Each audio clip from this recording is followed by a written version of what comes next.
మమకారం చూపాలని వీళ్ళకి ఏ రోజైనా అనిపించిందా అని చెప్పి నేను అడుగుతా ఉన్నా. మీ బిడ్డ పాలనలో ఈ 56 నెలల కాలంలో 2,47,000 కోట్ల రూపాయలు నేరుగా మీ బిడ్డను బటన్ నొక్కుతున్నాడు. నా అక్క చెల్లెమ్మల కుటుంబాల ఖాతాల్లోకి నేరుగా డబ్బులు పోతా ఉన్నాయి. ఎక్కడా లంచాలు లేవు, ఎక్కడా వివక్ష లేదు.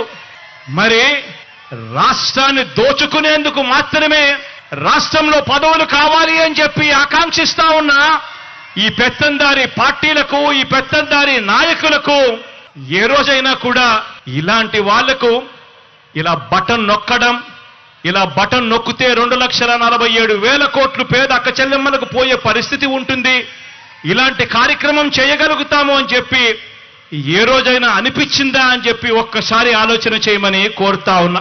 ఇవన్నీ కూడా సామాజిక న్యాయాన్ని అందించడంలో విప్లవంగా పుట్టిన వ్యవస్థలు.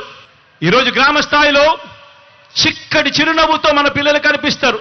సచివాలయంలో మన గ్రామంలోనే ప్రతి 2,000 జనాభాకు ఒక సచివాలయం, ప్రతి 50 నుంచి 60 ఇళ్లకు ఒక వాలంటీర్.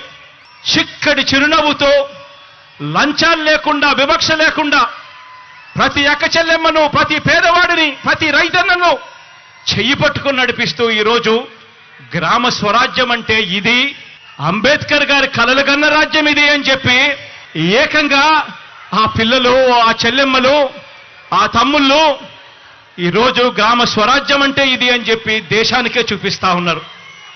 ఇవన్నీ కూడా సామాజిక న్యాయాన్ని అందించడంలో విప్లవంగా పుట్టిన వ్యవస్థలు.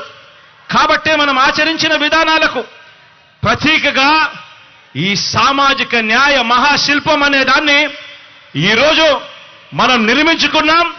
ఈరోజు మనం ఆవిష్కరణ కూడా చేస్తా ఉన్నాము అని ఇవాళ గర్వంగా